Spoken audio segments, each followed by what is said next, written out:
I think this unified layout looks really clean. I think that there's a lot of good improvements here, and this is what sets Apple apart. What up, everybody?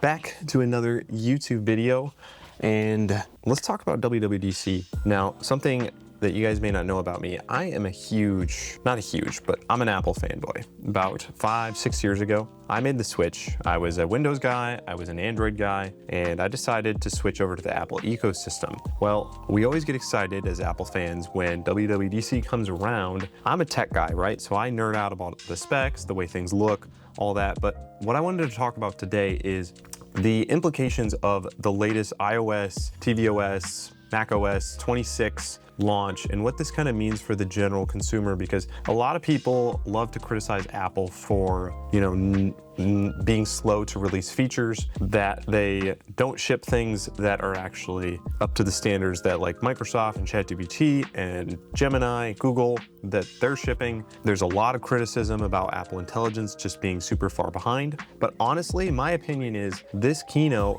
really speaks to their general user base. They are trying to create tools for the general person, not for the tech enthusiast, but for the general person, and they want stuff that works. And I think it's really easy to get lost, especially as a tech person, in the latest and greatest pixels, feature set, large language model, all of that stuff. So I'm just gonna go over some of the highlights and talk about what I think this really means for, the general consumer, what we should be getting excited about, because this is actually going to be helpful. For context, I have not every Apple product. Right now, I'm sporting an iPhone 14 Pro Max. I have a MacBook M2 Max, an iPad Pro M2, and an Apple Watch Series 7, which I'm not wearing right now, AirPods Pro 2. I don't have Apple Vision, so I don't care so much about that. But let's just talk about it. So just a couple things I want to go over just in the iOS space. The biggest thing that everybody's talking about is the liquid glass look. And I see some people complaining about like,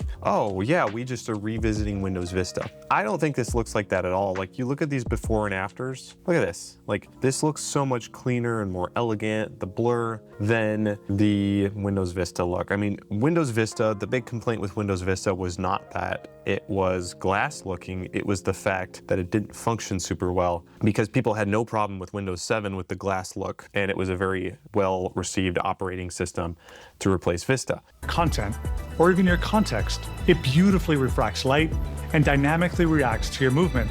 Elements once considered for rectangular displays have been redesigned to fit perfectly concentric with the rounded corner. So like, looking at the design elements on here, one of the things that people have talked about and I've seen in these demos, these look more pronounced. You're able to read them a lot better than some of the examples later on. Like, if you Google liquid glass comparison and look at some images on it, like looking at this image, right, I am a little concerned about the readability. But honestly, that's why they have these developer betas, is for people to test this out and to see what makes sense. Like, maybe they will make the blurred background a little bit more pronounced. You never know. But I think iOS has been due for a refresh, especially since it's coming to pretty much all of their products. Like this screenshot, for example, I'm a little concerned about, to be completely honest, because this is harder to read, but I think that's why we have the developer betas, for people to test this out and to see what makes sense and provide feedback, and they'll probably adjust this as they go. The lock screen has been updated. The time now fluidly adapts to the available space. I don't think people care too much about the way that the lock screen is reacting, stuff like that. I don't think it's like that crazy and people are like asking for it. This parallax effect they talk about later, whatever. I love how in the Photos app though, they actually added back the little slider at the bottom that was missing, because people were complaining about that. I personally don't like that it was all one page, so I'm glad that they're going from having a library and sections piece to this. I think this is where we start getting into the really cool feature set. So the iPhone experience. This year, we're giving you the option to choose a new unified layout that brings together your...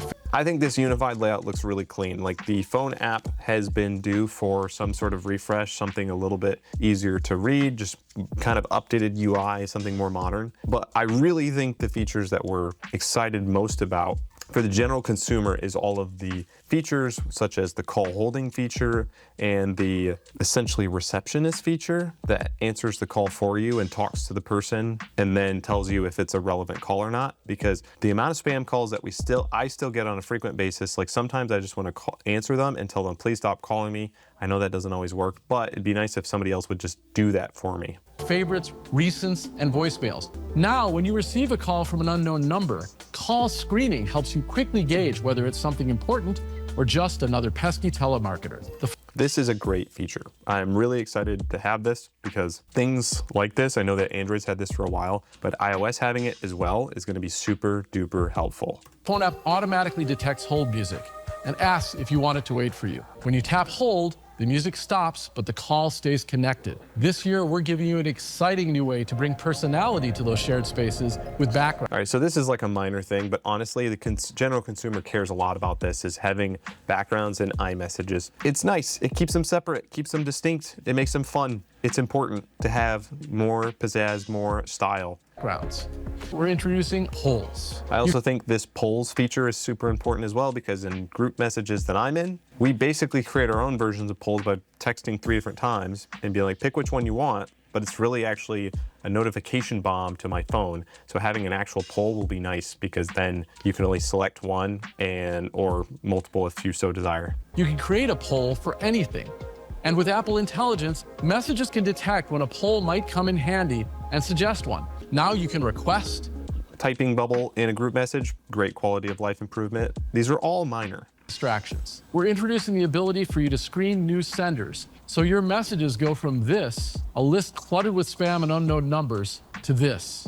You can mix it. So that is a great feature as well, to actually help differentiate your spam text messages versus your normal ones. I get spam ones all the time. I live in Michigan and they love to do this toll roads spam text message thing that I get all the time, like, hey, you have unpaid tolls. Well, I live in Michigan. We don't have toll roads here, but I still get bombarded with them all the time. And so it'd be really nice to stop getting those. Live translation, these will be great features to have on iOS and all the Apple products. It seems to be the year, I already saw Marcus Brownlee say, seems to be the year of live translation. And it's good to see that Apple is already on the train of this, because this is going to be something, in a scary way, this is going to make us more connected to other countries. But, we have the technology to do it, so why shouldn't we just get this integrated into the tech that we're using? Spent a lot of time on that. I don't really care about a lot of these things. One of the only things for watchOS that I really care about, I'm not a heavy user of the Apple Watch, but I use it for tracking steps and stuff like that. So having some of these features I don't really care that much about, but the big one that I do care about is having the ability to just have notes. With Notes, which now comes to Apple Watch. Really, the big thing that I want to jump over to is this whole section where we're talking about Spotlight. So there's this new Spotlight update in macOS. I am actually a power user of macOS, so I have all these crazy applications that I might go through in a future video, so subscribe if you want to see that. But I actually use Raycast, which is a extra powerful version of the Spotlight tool, and I haven't used Spotlight in a couple of years. I used to use Alfred, and now I use Raycast because it can integrate to more things, it can do more things. There's like a whole store of extra applications that you can add feature sets to, integrates with Notion, integrates with Apple Mail, integrates with Apple Notes. But Apple adding this feature to their Spotlight, they've added most of the things that Raycast does already to Spotlight. So having quick shortcuts to bring up specific Raycast apps, now Spotlight can do that. So, when this comes out, I might be considering, will I be using this instead of Raycast? Because to me, the less third-party tools I can use on my Mac, the better. And a big reason for that is security, because I don't know, I trust the applications that I install, but I'm still nervous about what they're doing behind the scenes or what some of the third-party extensions are doing. So the less I have to rely on those and the more I can just rely on the out-of-box experience, perfect. So I'm very excited to see what's going on here. I don't know if consumers are going to use this a lot, but things like being able to send a message by just typing most of it and filling in the variables, people are going to find that super useful. I wish sometimes there was better integration with Raycasts to send direct messages through email or add events to my calendar or through messages. And if it's native to Mac OS, then it's going to work I also think that something I skipped over, the design elements of it, being able to customize the folder icons, Color of your folders, and add a symbol or emoji to give them a unique identity.